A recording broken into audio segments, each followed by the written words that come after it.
Hello guys, in this video I'm going to show you a bit of photography around the house with a Canon M50.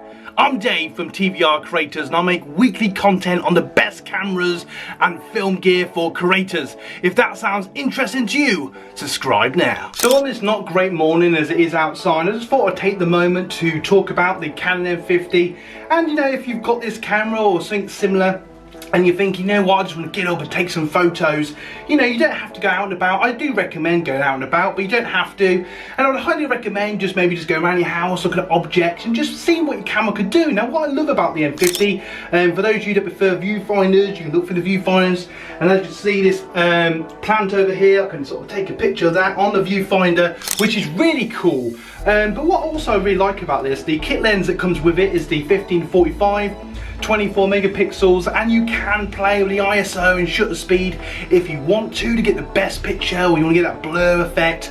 And a little power tip actually, if you have an object close to the camera and you have a bit of a distance, you can use that effect very well to cause a blur effect, which makes a photo look really cool.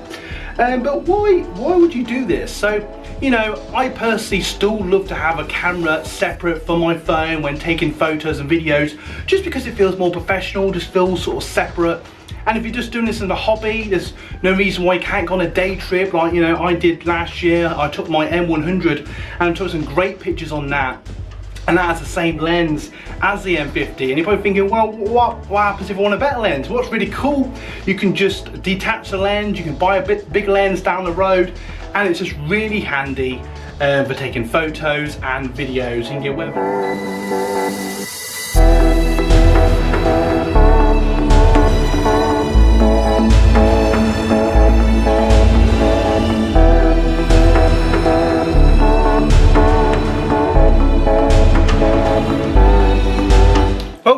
Saying actually, when you're taking a photo, you can actually use the viewfinder, which is really nifty. So, and this is something I do when I'm taking photos or filming video, and that just makes it really easy. If I just turn this on, you maybe have to see it.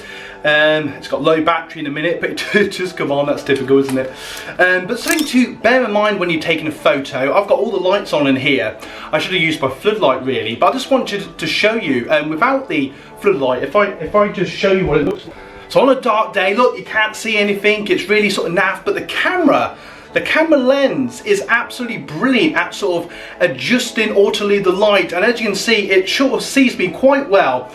And this is the same lens I'm using here, and that just gives really good photos. But something you might want to bear in mind is maybe taking a picture, you know, close to the window, using the light from the sun. On a darker day, you might just want to use the lights around your house, it might just be easier. You can use the flash on your camera, which it does have, and that's just something to bear in mind when you're taking photos. But, you know, just have a bit of fun with it. You know, everyone has random objects around the house, take pictures of them, and it just makes, you know, make it fun. Just be like, I don't know, put objects together, take pictures of different things, and, you know, embrace this hobby and just make it a bit of fun. And, you know, if you're feeling a bit more adventurous, then maybe next time you do it, you can go out and about and all this sort of jazz. And, you know, and again, you can change the lenses. If you want to bring in a closer, put it to about 24 or 28 mil adjustment there, and that's a very good way to take a nice little photo. Obviously 15 will make it a bit more sort of open, that's better for video, but obviously you can go right up to 45 if you just want to get a real narrow shot. But there's loads of cool things you can do with this, and like I said, the light on this lens is fantastic, as you've seen portrayed by the M100 that I'm using at the moment to film this. There's lots of things to think about when you're taking photos. Ultimately, I'm going to say just have fun with your photography, have fun with your camera. If you got value from today's video, don't forget to hit the subscribe button, share this video with family and friends. If you like more videos like this, put it in the comments below, because your feedback always matters. Hope you enjoyed this video, have a great day, and I'm Dave from TVR Creators. Until next time, you guys rock.